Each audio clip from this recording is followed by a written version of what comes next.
Eu vou pedir a vocês para, por favor, ou colocarem o celular no modo avião ou para vibrar, para que nosso palestrante possa conduzir a sua palestra sem o telefone tocando, tá bom? Então, eu gostaria de agradecer a vocês e aos internautas que eles agora estarão presentes conosco para tomarem conhecimento das nossas atividades. Então, no GEPAR, nós temos evangelização, que ela vai da infância à juventude, inclusive aos pais que precisarem. Nós temos palestras às segundas, quartas e sextas. Segundas, 20, quartas, 14 e domingo, às 18h30. Nós temos atendimento fraterno presencial e através do Zoom. Presencial, às segundas, 19, quartas, 15 e aos domingos, às 17 horas antes da palestra. O virtual é segunda, às 19h30, quarta, às 16 e sexta também, às 16 horas. Culto do lar. Nós temos o culto do lar de segunda a segunda, ele não para. Às 18, aliás, às 17h50, nós abrimos a sala. E aos domingos ele começa um pouco mais cedo para que as pessoas possam assistir a nossa palestra. E nós temos também no GEPAR a oficina Mário Barbosa, o projeto Semear, nós temos a creche, temos a obra do berço e contamos com a ajuda de vocês para doações do nosso bazar. O GEPAR, ele arrecada esses valores do nosso bazar e que ele, grande parte, ele nos auxilia em todas as nossas atividades, pagando as meninas que trabalham na creche, né? Adquirindo alimentos quando os doados não são suficientes. Então, quem quiser pode fazer a doação, deixar lá embaixo, que a gente repassa para quem de direito, tá bom? Quanto à água fluidificada, vocês não esqueçam de trazerem a garrafinha, ou, se vocês quiserem, toda a nossa caixa d'água do GEPAR, ela já é fluidificada. Vocês podem, ao sair daqui, encher o seu copinho lá embaixo, tranquilamente, que essa água também está fluidificada. Eu abri um livro, eu escolhi aleatoriamente, e escolhi o Fonte Viva, né? E abrindo uma página na lição 89, chamada Em Nossa Marcha. Eu vou fazer uma prece, até esqueci se a prece é primeira ao vivo, é assim, né? É a primeira leitura, você está vendo, a gente esquece, ainda bem, ao vivo, para vocês verem que, que nós temos, aliás, nós não, eu, né? Eu sempre esqueço alguma coisa. Então, a leitura do livro. Em Nossa Marcha. Perguntou-lhe Jesus, que queres que eu faça? Está em Marcos, capítulo 10, versículo 51. Cada aprendiz em sua lição, cada trabalhador na tarefa que lhe foi confiada, cada vaso em sua utilidade, cada lutador com a prova necessária. Assim, cada um de nós tem o testemunho individual no caminho da vida. Por vezes, falhamos aos compromissos assumidos e nos endividamos infinitamente. No serviço reparador, todavia, clamamos pela misericórdia do Senhor, rogando-lhe compaixão e socorro. A pergunta endereçada pelo mestre ao cego de Jericó é, porém, bastante expressiva. Que queres que eu faça? A indagação deixa perceber que a posição melindrosa do interessado se ajusta aos imperativos da lei. Nada ocorre à revelia dos divinos desígnios. Bartimeu, o cego, soube responder solicitando visão. Entretanto, quanta gente roga acesso à presença do Salvador e, quando por ele interpelada, responde em prejuízo próprio. Lembremos-nos de que, por vezes, perdemos a casa terrestre a fim de aprendermos o caminho da casa celeste. Em muitas ocasiões, somos abandonados pelos mais agradáveis laços humanos, de maneira a retornarmos aos vínculos divinos. Há épocas em que as feridas do corpo são chamadas a curar as chagas da alma, e situações em que a paralisia ensina a preciosidade do movimento. É natural, peçamos auxílio do Mestre em nossas dificuldades e dissabores. Entre mentes, não nos esqueçamos de trabalhar pelo bem, nas mais aflitivas passagens da retificação e da ascensão, convictos de que nos encontramos invariavelmente na mais justa e proveitosa oportunidade de trabalho que merecemos e que talvez não saibamos de pronto escolher outra melhor. Linda, né? Nós sabemos muito bem que nós é que escolhemos o que nós vamos passar, mas também não esqueçamos que temos o livre-arbítrio. Vamos fazer o bem, trazer o bem e vamos pensar como Bartimeu pediu a visão. Outras pessoas pensariam em bens materiais, ele pediu a visão. Então, vamos pensar nisso e guardar essa nossa mensagem. Vou fazer uma pequena prece. Peço a vocês que fechem seus olhos e vamos agradecer ao nosso Mestre Jesus por esse dia, esse novo mês de setembro, que, como os demais, irão nos iluminar a nossa vida, os nossos caminhos, trazendo a paz interior, trazendo a paz exterior, trazendo o amor de Cristo em nossos corações sublimes.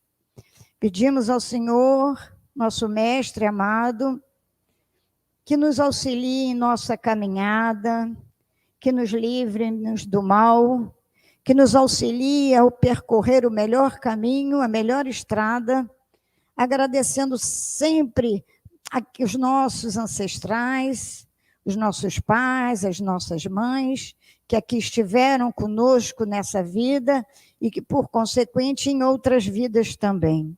Agradecemos por estar aqui, neste mundo, podendo evoluir espiritualmente, podendo auxiliar aos mais necessitados, levar um conforto, uma palavra amiga.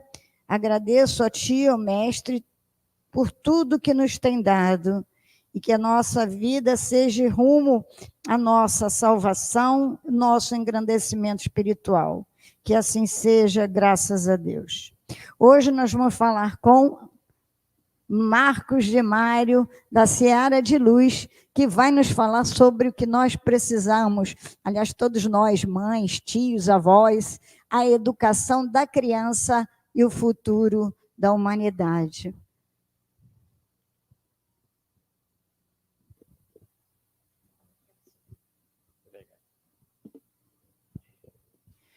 Bem, meus queridos irmãos, queridas irmãs, que Jesus, nosso Mestre, nos abençoe.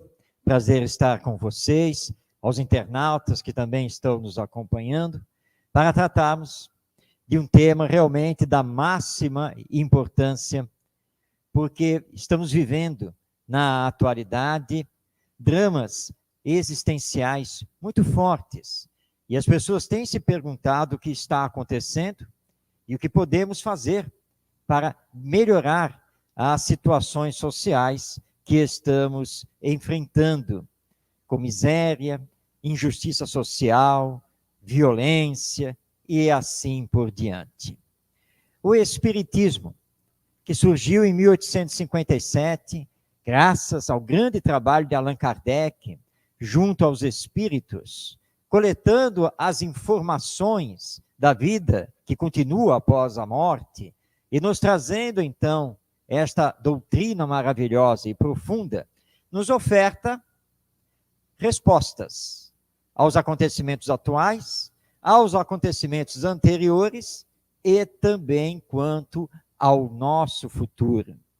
E o Espiritismo é essencialmente doutrina de educação do espírito imortal que todos nós somos. E esta informação, ela é basilar, da máxima importância. Eu sou um espírito. Espírito não é somente aquele que se comunica através de um médium na reunião mediúnica. Espírito não é somente aquele que está morto para a vida física. Todos somos espíritos, porque antes de nascer, vivíamos no mundo espiritual. E, na verdade, não nascemos, renascemos. Porque junto da imortalidade da alma, o Espiritismo nos informa da existência da reencarnação. E que esta existência é uma, entre tantas que já tivemos e outras que ainda haveremos de ter, sempre dependendo das nossas necessidades evolutivas. Essa visão que o Espiritismo nos dá, de que somos espíritos, criados por Deus, e que estamos aqui na Terra de passagem, muda tudo em relação ao que pensamos sobre o ser humano e sobre a vida humana. E aí então que o Espiritismo faz o foco sobre a educação e a criança, lembrando que não fomos criados para ficar aqui na Terra sofrendo. Fomos criados por Deus para um dia chegarmos à perfeição. O que nos lembra uma companheira no nosso grupo de estudo, que questionando esta questão da perfeição, e de que Jesus é o guia e modelo dessa perfeição, ela usou justamente essa expressão, um dia. E nós então lembramos a ela que ela estava com a afirmativa correta. Um dia. O Espiritismo não afirma que vamos ser perfeitos já nesta encarnação. Um dia chegaremos à perfeição. Mas podemos acelerar o processo ou podemos andar devagar nesse processo, porque depende dos esforços que realizamos para o nosso autoaperfeiçoamento, a nossa autoeducação. E como somos espíritos ainda imperfeitos, tanto do ponto de vista intelectual quanto do ponto de vista moral, somos necessitados dos professores, dos educadores, primeiramente os pais, avós, tios, enfim, aqueles que formam a nossa família, também os professores propriamente ditos na escola, e toda e qualquer outra pessoa, porque o tempo todo nós somos educadores dos outros, como ao mesmo tempo somos educandos, porque estamos sempre aprendendo. Estava eu lá em casa fazendo as minhas leituras e relendo uma obra que já li mais de uma vez e estou lá fazendo anotações com a leitura e dizendo a mim mesmo, Marcos, como foi que você deixou passar essa passagem que você nunca assinalou? Isso aqui é muito importante. Opa, aprendizado. Novo aprendizado. Então, nós somos educadores e somos educandos, sempre ao mesmo tempo. Mas a importância maior está no foco da criança.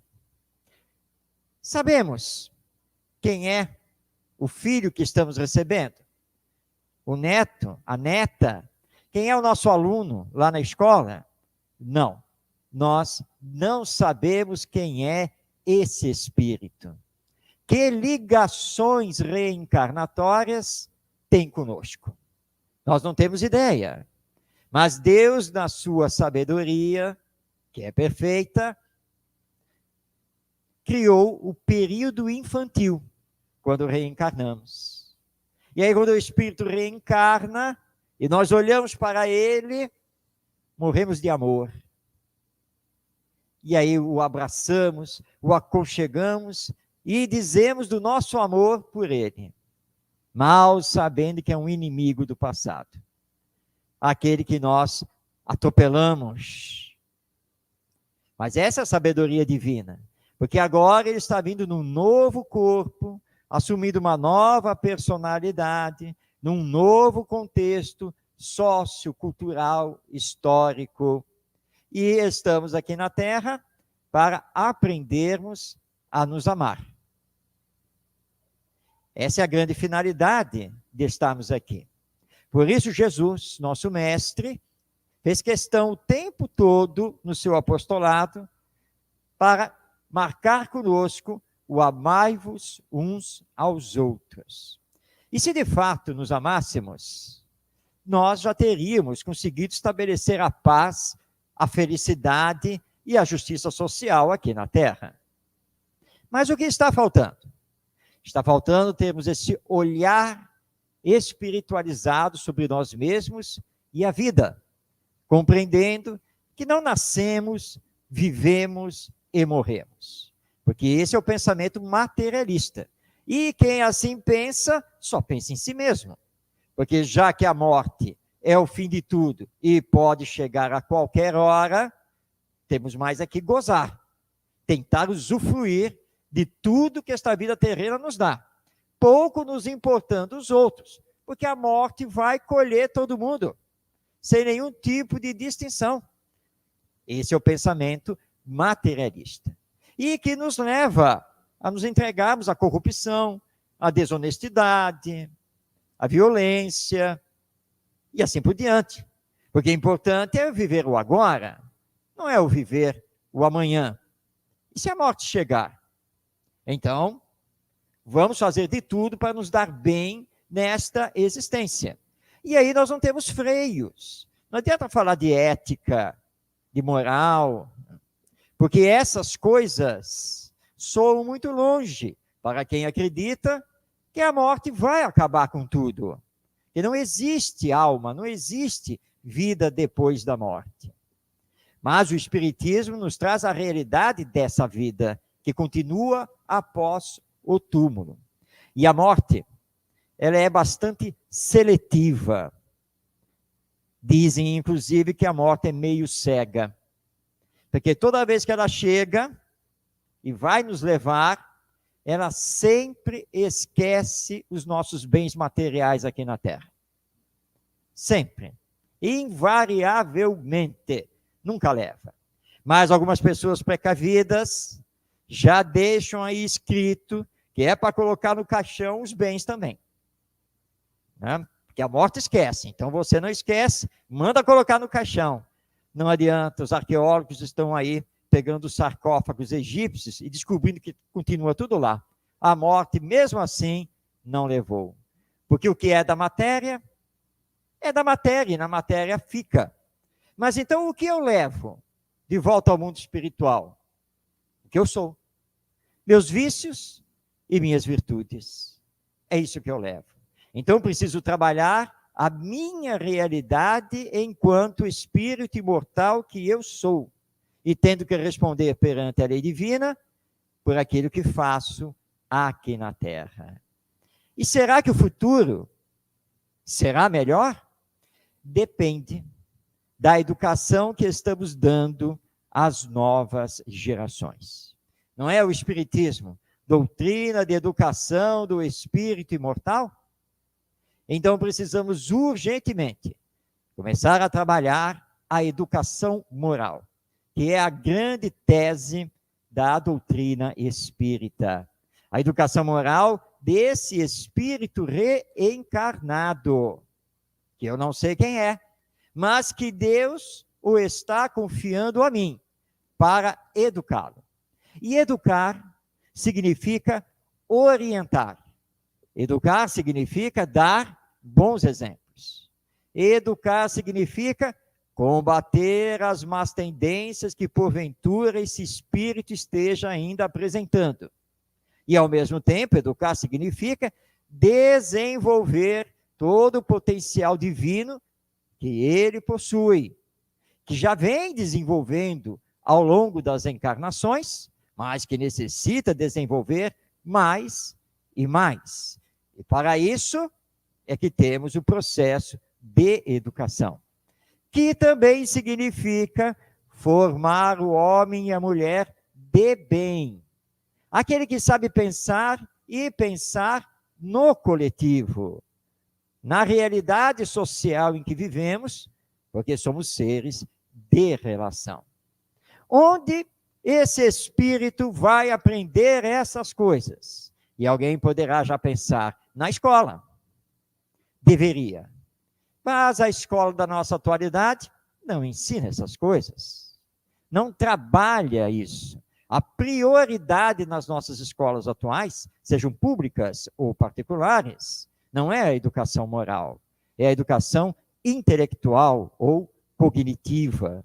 Nós estamos preocupados em formar bons profissionais, pessoas que tenham conhecimento mais vasto, que adquiram informações, mas que adianta termos essas pessoas com formação técnica, formação acadêmica, com doutorado, mestrado, pós-doutorado, MBA e etc., se não são pessoas honestas, se não são pessoas sensíveis, se não são pessoas que sabem amar, se não são pessoas que sabem trabalhar pelo bem de todos, nós não precisamos dessas pessoas egoístas, orgulhosas, indiferentes, insensíveis, hipócritas e assim por diante, que são os vícios morais.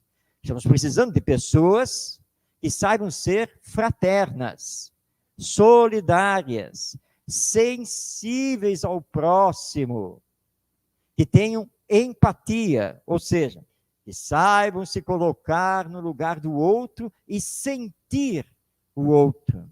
Pessoas que sejam éticas e que não vão, portanto, deixar de modo algum que a desonestidade chegue. Estamos vindo para cá e contando o caso com o nosso amigo que nos trouxe, de um companheiro espírita contando a sua história, contador de uma grande empresa, e ele sabia que um colega dele assinava documentos que não eram corretos, em acordo com a direção da empresa. Mas esse colega foi embora. E então o diretor chegou a ele e disse, olha, tem esses documentos aqui, eu quero que você assine. Mas ele é espírita, tem consciência.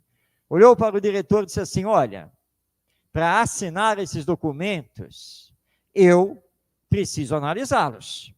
Não precisa analisar nada, já estou dando para você e você assina. Falei, não faço isso. Eu tenho uma ética, tenho consciência.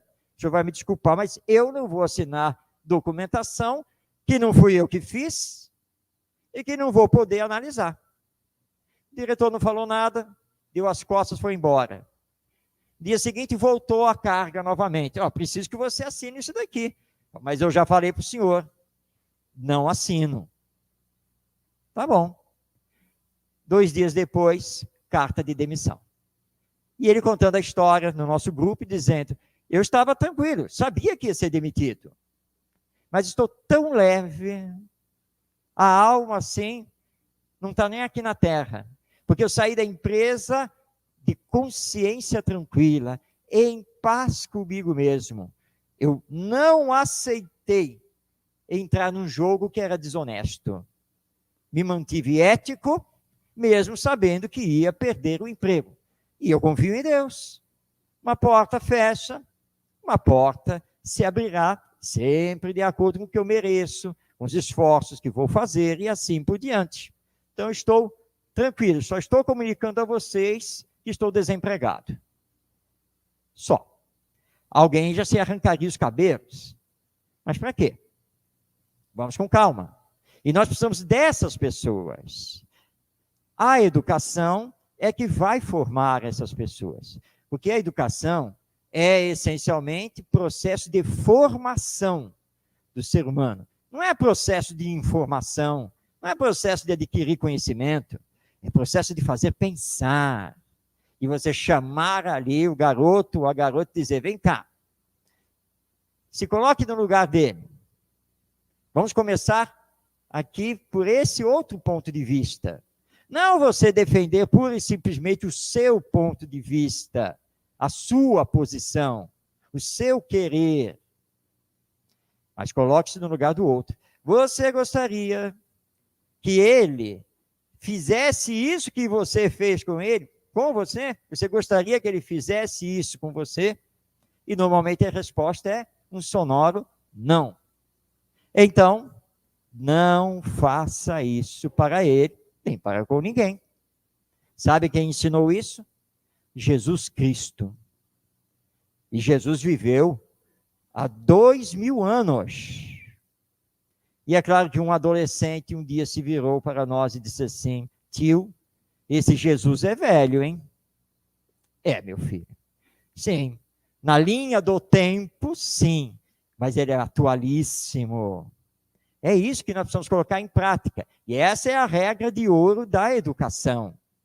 E estamos aqui trabalhando a educação moral. E precisamos começar no lar, porque a escola vai complementar, quando ela entender a educação moral. Mas o lar é a escola fundamental para o espírito reencarnado. Os pais são os grandes educadores dos seus filhos. E não podem abrir mão de fazer as devidas correções. Mas o que nós estamos assistindo hoje em dia? A criança com 2 anos de idade é que decide se quer comer ou se não quer comer, se quer sentar aqui ou ali, se quer assistir isso ou aquilo. Mas esse espírito só tem 2 anos de idade nesta atual vida terrena. Não tem condição de ficar tomando decisões. Nós estamos invertendo as coisas. São os pais que têm que tomar decisões. São os pais que têm que mostrar a esse espírito o que é melhor para ele. E não deixar que o filho faça o que bem entenda.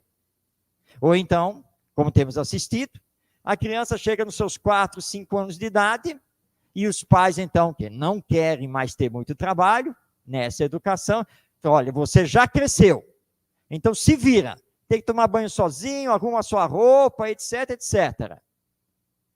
É cômodo, muito cômodo. Mais cômodo ainda é procurar uma escola de tempo integral. E dizer assim, graças a Deus, achei uma. Vai entrar às 7 da manhã e sair às 7 da noite. E mesmo assim, às 7 da noite, você vai pedir para os avós pegarem. E mal conviver no fim de semana. Porque criança dá trabalho. Mas se dá trabalho, porque teve. A responsabilidade é nossa. E lá na questão 582 do Livro dos Espíritos, a resposta dos Espíritos a Kardec é muito clara. A paternidade, incluindo aqui maternidade, é missão sagrada dos pais, responsabilidade pela qual responderão perante a lei divina, porque ao desencarnarem, só haverá uma pergunta que vai ser feita por Deus: o que vocês fizeram com o Espírito que eu entreguei a vocês como filho, para que vocês pudessem educá-lo? E não adianta listar para Deus, matriculei numa escola de tempo integral, fiz ele se formar em informática, inglês, natação, judô, karatê, depois paguei o melhor colégio particular de Niterói, aí ele se formou em técnico de não sei o que lá, eu me matei de trabalhar e ele foi para a universidade, virou doutor. Nada disso serve para Deus. A pergunta de Deus se refere à formação do caráter. Mas vocês corrigiram as más tendências que ele tinha?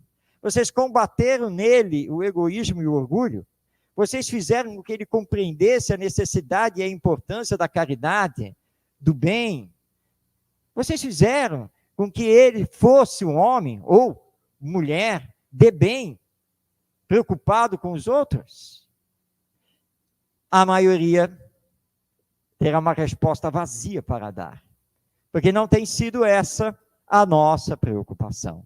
Mas nós espíritas compreendemos o quanto isso é importante e procuramos então fazer essa nossa parte aqui na sociedade humana, a começar pelo Centro Espírita, a ofertar a evangelização da infância, da juventude e dos adultos. Porque hoje nós já temos a compreensão que quando falamos de evangelização, precisamos falar de evangelização da família. Muitos pais atuais não aprenderam como ser pais. Não aprenderam como se deve educar filhos. Então é missão nossa educá-los, orientá-los. Ou seria melhor dizer, reeducá-los, reorientá-los. Porque é uma falha, um equívoco que realizamos tanto na família quanto na escola. A maioria realmente não sabe o que é ser pai, não sabe o que é ser mãe, não sabe o que é cuidar, orientar e educar um filho, ainda mais na fase da infância. Então é urgente que trabalhemos esses temas, que trabalhemos com os pais atuais, para que uma nova geração não seja lançada na sociedade humana sem freios, egoísta, como, aliás, é comentário de Allan Kardec em O Livro dos Médiuns, porque é o que nós temos assistido, recorrente, geração atrás de geração jogada na sociedade, sem ideais mais nobres de vida, sem ideais superiores, com os valores humanos distorcidos e egoístas. E quem é egoísta é indiferente, é insensível e não está nem aí com a bondade e com a caridade. Portanto, não podemos nos queixar da sociedade que temos atualmente, com todos os seus problemas. A culpa não é de Deus, a culpa não é de Jesus, a culpa não é dos benfeitores espirituais, a culpa é nossa. Mas esquecemos da reencarnação, porque é fácil falar dela, mas é muito importante senti-la. Somos espíritos imortais, presentemente reencarnados na vida física. Amanhã, seja lá quando for esse amanhã, retornaremos ao mundo espiritual de onde viemos. Mas, num outro amanhã, futuro, haveremos de reencarnar, porque ainda somos necessitados, fazemos parte da humanidade terrena. Então nós vamos voltar ao mundo espiritual, vamos passar um tempo no mundo espiritual, e sinto informar que ninguém vai ficar numa rede tomando suco de laranja, porque no mundo espiritual nós continuamos os aprendizados, vamos trabalhar, e vamos nos preparar para a próxima encarnação.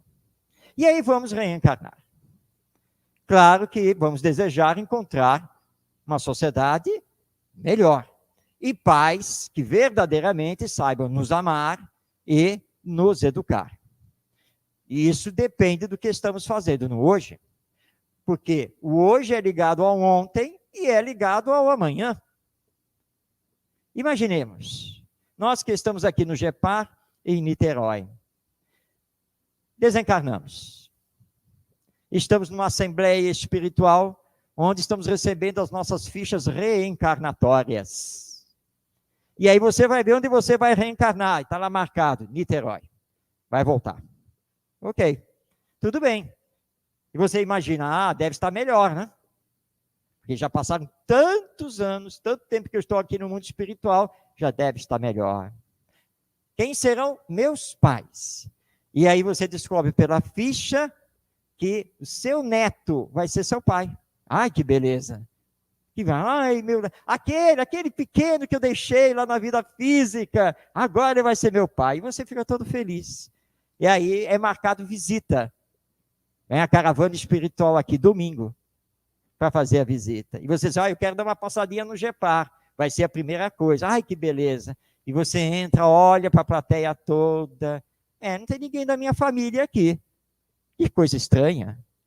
Aí vai lá para casa.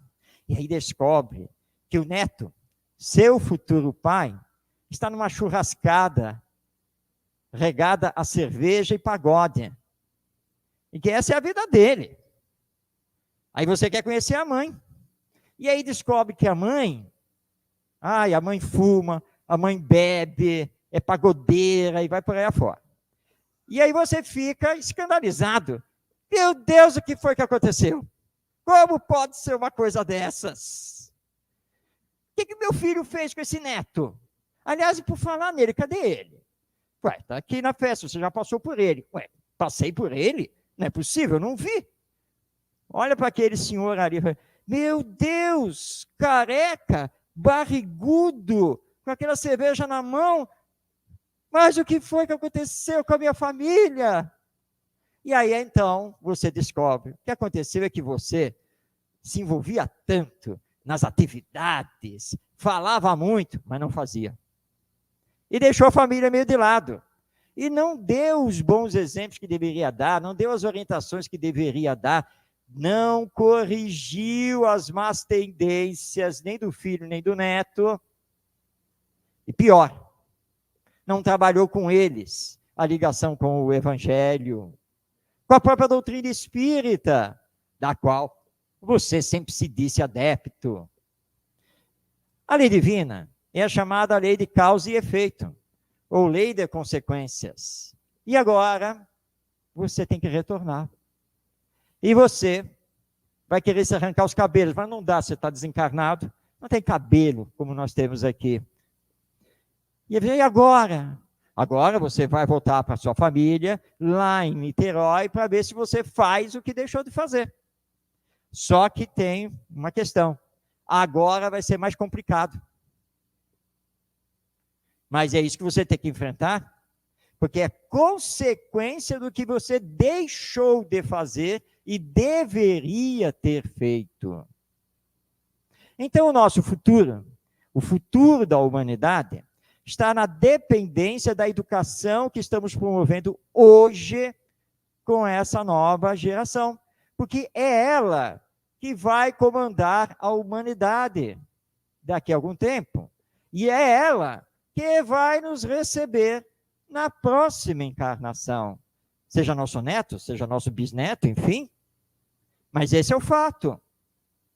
Então é urgente que comecemos a trabalhar a educação moral.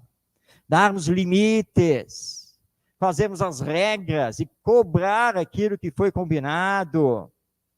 Mostrar para essas crianças que para cada direito que ela reclama que tem, porque aprende logo isso, né, ela tem um dever a cumprir.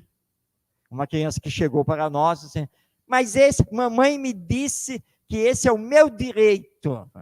Perfeitamente, concordo com a sua mãe. É um direito seu, mas aqui você não vai ter esse direito porque você não cumpriu com o seu dever. E aprenda logo isso. Para ter o direito, precisa cumprir com o seu dever. O combinado não é que quem espalha os brinquedos é quem guarda? Guarde os brinquedos, aí você terá direito ao picolé. Enquanto não guardar os brinquedos, não tem direito. Mas você não é meu pai, não sou, mas sou seu tio. E aqui é a minha casa. Tá? Se lá na sua casa acontece de forma diferente, eu não tenho nada a ver com isso. Mas aqui a regra é essa, e você sabe dessa regra. Então não tem mais conversa.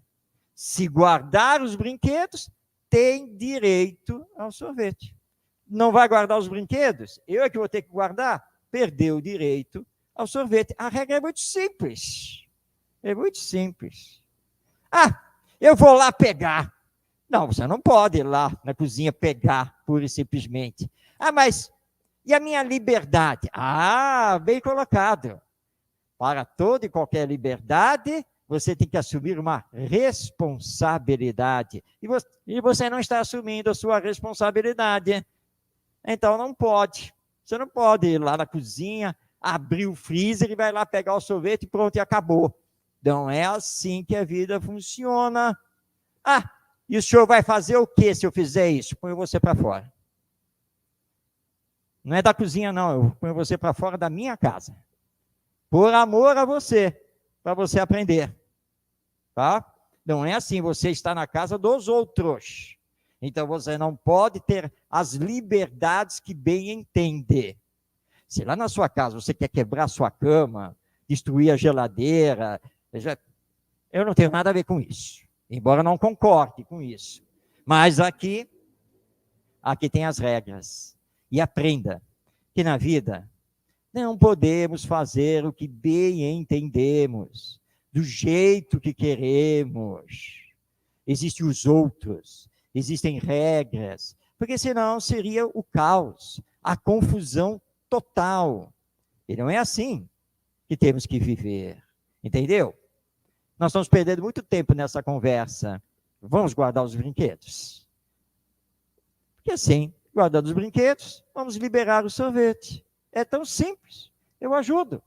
Não tem problema nenhum. Aí você faz aquela técnica. Você leva uma eternidade para pegar um brinquedo e guardar. E vai apostando com a criança quem guarda mais brinquedo. Aí ela adora fazer essa brincadeira e sai catando tudo. Mas ela está aprendendo. Aprendendo a ser diligente, organizada, a ter limites, regras. Tudo isso é muito importante na vida. E agora, como educadores, nós precisamos bem observar esse espírito para ver as tendências de caráter que ele está trazendo. E é urgente observarmos isso e atuarmos dentro disso. E não apenas os pais, os avós. Avós têm um problema. Eu quero sorvete. Não tem problema, vai lá e pega o balde de 10 litros lá no freezer e libera tudo. Não pode fazer isso. A educação precisa ser um combinado entre pais, avós, tios, responsáveis. E precisamos também auxiliar a escola, porque a escola não faz milagre. Por mais que a professora ame o que faz e ame os seus alunos, ela não está ali na escola para substituir os pais e a família. A educação é uma via de mão dupla. Família e escola. Escola e família. Nós precisamos integrar essas duas instituições humanas que são responsáveis pela educação dessas crianças. Os espíritos reencarnados. E nós estamos aqui no Centro Espírita para também aprendermos. Esta palestra pública, na verdade, faz parte do processo da nossa educação. Estamos aprendendo com a doutrina espírita quem somos, de onde viemos, o que estamos fazendo aqui, para onde vamos, o que é educação, a sua importância, o que devemos fazer para melhor encaminhar a nova geração. Portanto, a reunião pública é uma sala de aula. Embora esse termo não seja muito bom, nós preferimos utilizar espaço de aprendizagem coletiva numa troca, não apenas de informações, porque o espiritismo transcende a informação. Ser espírita é ter um modo de vida diferente, porque o espírita é também um cristão, é um seguidor do Evangelho. O Evangelho que nos é trazido pela doutrina em espírito e verdade, através da imortalidade da alma, da reencarnação, da visão de Deus como Pai, a comunicabilidade entre os dois mundos, os desencarnados com os encarnados. Portanto, não se trata apenas de informação intelectual, informação religiosa, mas um apelo a nos transformarmos, a nos melhorarmos, a combater conosco os vícios de toda ordem, os nossos defeitos morais, para sairmos daqui ligados ao bem, sermos bem lembrados, como vencedores de nós mesmos pelo processo da autoeducação. Que adianta fazer a palestra bonita, fazer um bom atendimento fraterno, evangelizar a criança, se quando sai daqui, não faz nada disso. Não é nada disso. Mas nós precisamos ser, porque se não formos, vamos cair naquela colocação de Jesus, a olhar para os doutores da lei judaica. Mais de uma vez, ele chamou os sacerdotes de hipócritas, de túmulos, cheios de podridão por dentro, mas pintados de branco por fora. Ou como diz o benfeitor espiritual Emmanuel, através do nosso querido Chico Xavier, que nós somos mais rótulo do que conteúdo. Mas nós precisamos ser o conteúdo. Eu preciso ser espírita, preciso ser cristão. Não posso mais deixar que esses espíritos que estão no período infantil não recebam bons exemplos, não tenham as suas más tendências corrigidas e as suas virtudes desenvolvidas, porque estamos aqui na Terra para desenvolver cada vez mais a calma, a paciência, a tolerância, a compreensão. E compreender que os companheiros do GEPAR, em Piratininga, Niterói, lhe convidam para fazer a palestra com o máximo amor, e que você tem que atravessar a cidade e a Baía de Guanabara com esse mesmo amor. E não se queixar, ai meu Deus, e mensagem lá do GEPAR, já vão querer que eu atravesse todo o Rio de Janeiro, a Baía de Guanabara, Niterói inteira, para fazer a palestra lá naquele fim de mundo. Não, você não tem que pensar assim. Você tem que ficar alegre, feliz, que bom. Vou poder voltar ao GEPAR para mais uma palestra, rever as pessoas, porque só estamos aqui de quando em quando. Então é uma felicidade, é a oportunidade de estudar, preparar a palestra, novos aprendizados. Então, para nós tem que ser uma felicidade, porque é a oportunidade de termos esse encontro com a doutrina espírita e com o Evangelho. E aprendermos que o nosso futuro, aqui na Terra, e depois, está na dependência do que estamos fazendo com as crianças e os jovens.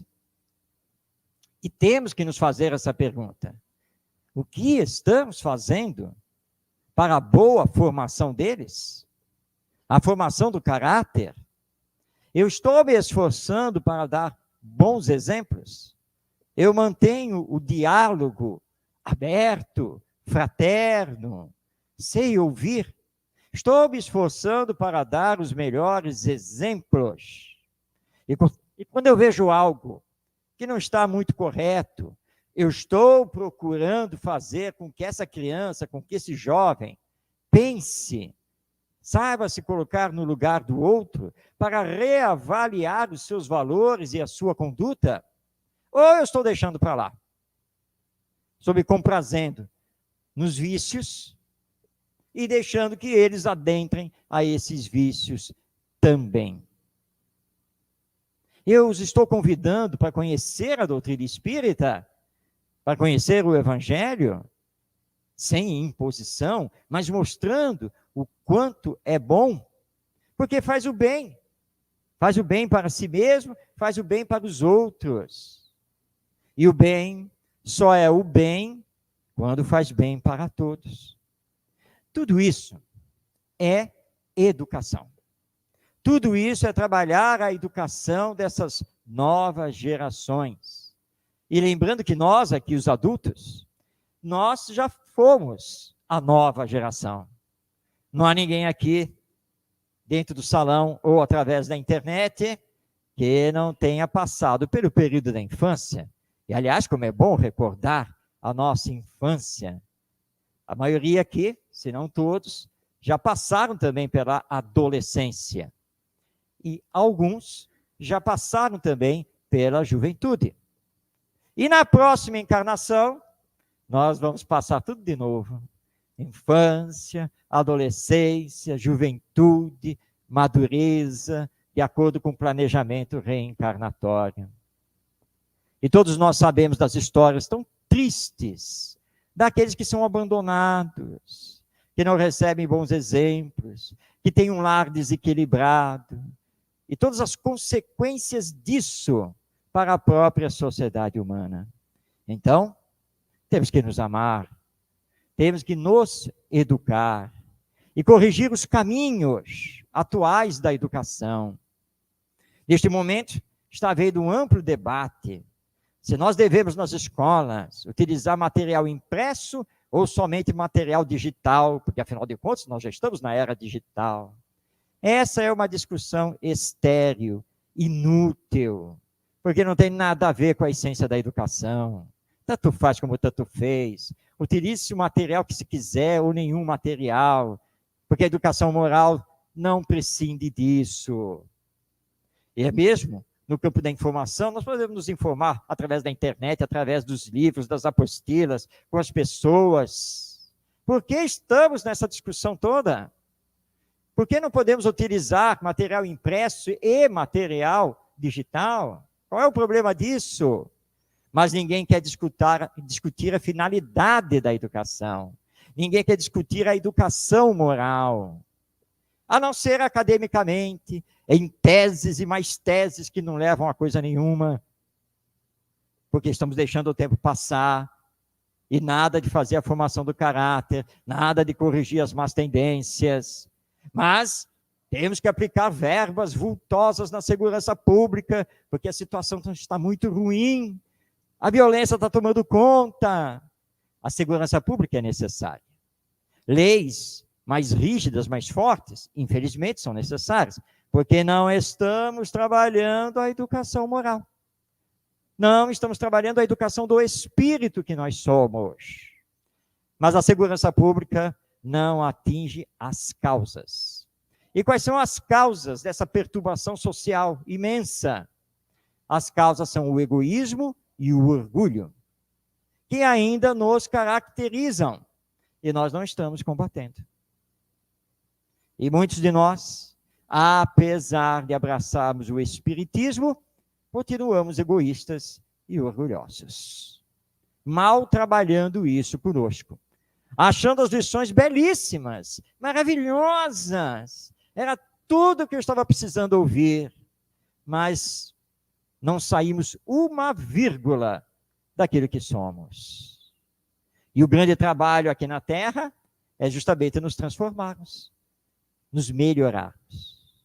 Como nos contou querido dirigente de centro espírita, dizendo, estávamos na reunião mediúnica, aí era o final da reunião, aí o mentor espiritual do nosso grupo se apresentou através do médium. Eu perguntei se podia fazer uma pergunta a ele, e ele disse que sim. Aí eu perguntei a ele, meu amigo, o que devemos fazer para melhorar as atividades, os serviços aqui da nossa casa espírita? Marcos, sabe o que ele me respondeu? Foi uma resposta super simples, curta, mas tão profunda que eu fiquei calado. Melhore-se. E ele se despediu. E nós só tivemos que encerrar a reunião. E isso está aqui, ó, latejando. Melhore-se. Esse benfeitor espiritual tem toda a razão. Porque na medida em que você se melhora, você serve de exemplo para os outros que vêm do seu exemplo, começam então a se melhorar. Cada um no seu tempo. Mas isso vai acontecer. E melhorar-se é processo de educação. Você consigo mesmo. Listando o que você precisa melhorar em si. Eu preciso ser mais calmo. Eu preciso ser mais caridoso. Eu preciso ser mais compreensivo. Eu preciso ser mais afetivo. Focando nos pontos positivos, nas virtudes. Porque ao aumentar as virtudes, automaticamente combate os vícios. É automático. Então tem que ficar nisso. Como um bom exercício que nos foi ensinado pelo nosso saudoso, queridíssimo, grande amigo Gerson Simões Monteiro, que já se encontra na pátria espiritual. Estávamos reunidos na Rádio Rio de Janeiro, a nossa emissora da Fraternidade. Gerson, Emil Frambach, que também já retornou à pátria espiritual, e eu. E o Gerson então disse assim, olha, eu aprendi com fulano, não me recordo agora quem foi, ele estava lá ensinando um exercício, né, para que você consiga desenvolver melhor a sua paciência. Aí eu falei, é mesmo? Como é que é esse exercício, Gerson? É o seguinte, você tem que conseguir falar a mesma coisa para a mesma pessoa 5 vezes sem alterar o tom de voz. Ou seja, você explica, aí a pessoa, como é que é mesmo? Então, aí você explica de novo, e se ela perguntar outra vez, você explica de novo 5 vezes sem alterar o tom de voz. Aí o Emil Frambach olhou para o Gerson, eles eram muito amigos, disse, como é que é mesmo? Deixa eu ver se eu entendi, Gerson. Então, eu vejo como está o nível da minha paciência, se eu conseguir repetir para a pessoa a mesma coisa 3 vezes, né, Gerson? Que 3 vezes, Emil? É 5! Você acabou de alterar o tom de voz. Mas esse é o exercício. E aí você vai se trabalhando, e vai se trabalhando, e vai se trabalhando, até que uma hora você consegue, e de forma natural, porque isso começa a fazer parte do seu patrimônio espiritual. Você é, pura e simplesmente, como Jesus, que é nosso guia e modelo, porque chegou à perfeição. Tudo aqui na nossa vida é processo educacional. É o tempo todo. Então, na medida em que eu me educo, que estou nesse esforço, eu vou trabalhando também para educar os outros, e principalmente essas crianças e esses jovens que estão na minha dependência, porque eu sou o adulto nesta atual encarnação. Que todos possam pegar o Livro dos Espíritos, questão 685A, questão 917, entre outras, quando está claríssimo, nas palavras dos amigos espirituais e de Allan Kardec, que somente a educação pode transformar a humanidade, compreendendo-se essa educação como sendo a educação moral. E a humanidade tem jeito? Há esperança para dias melhores? Não temos nenhuma dúvida quanto a isso, mesmo tropeçando na educação. Nunca devemos perder a esperança, porque a lei divina é a lei de evolução, progredir sempre.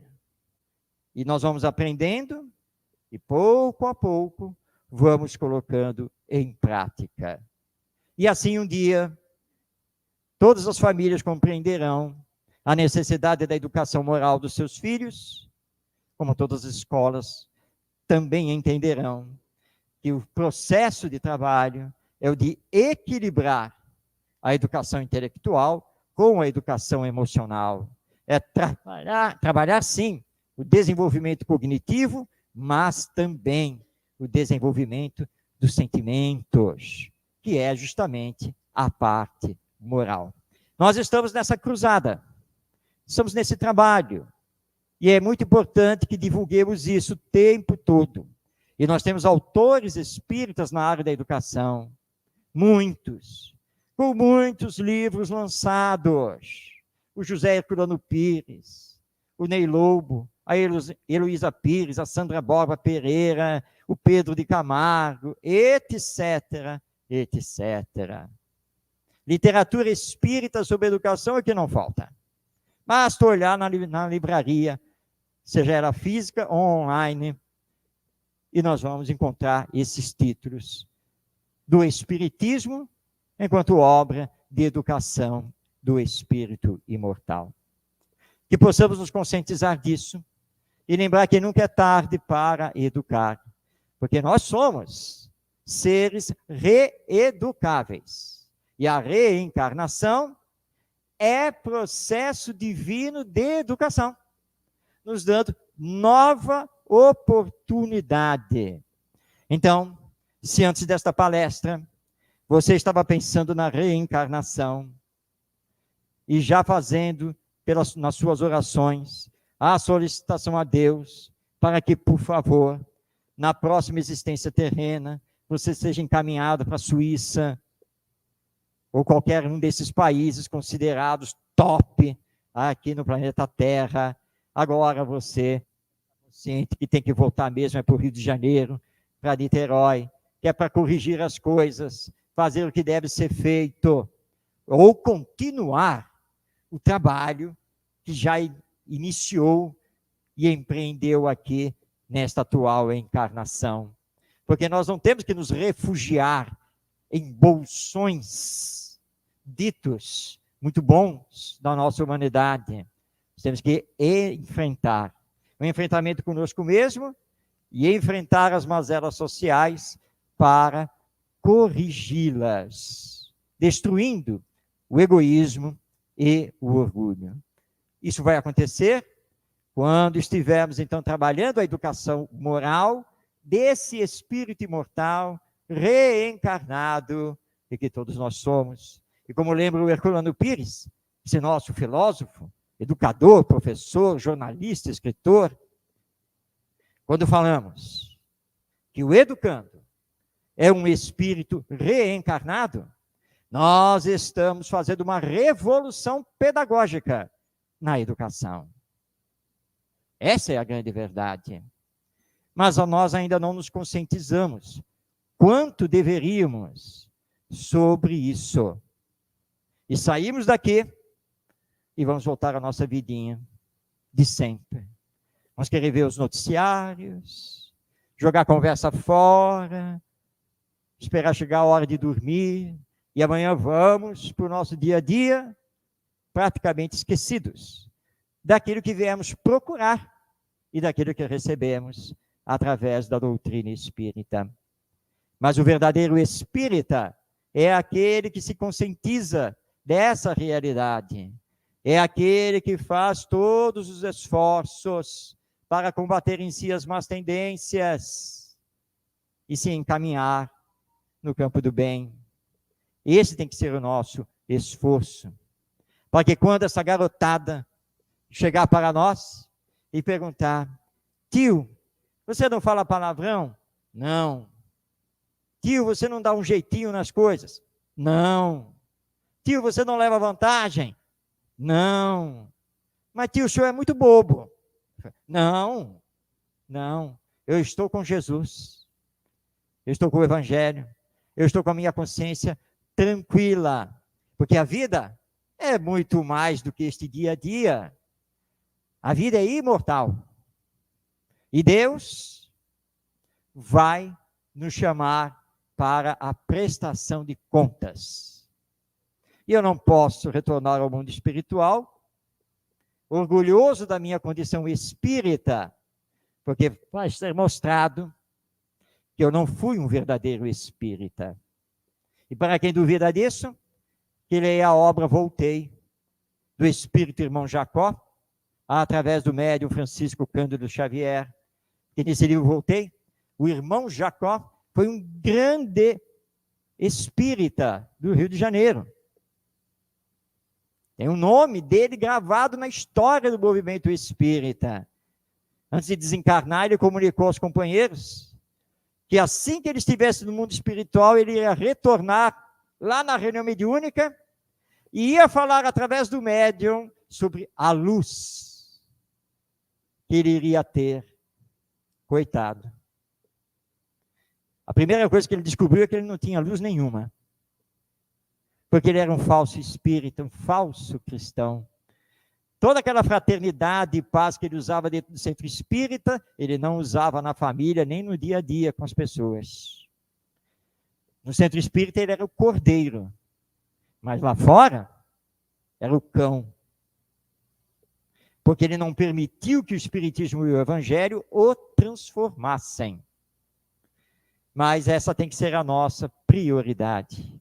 Levemos o evangelho a essas crianças, religuemos essas crianças a Deus. Trabalhemos com ela a realidade imortal da vida.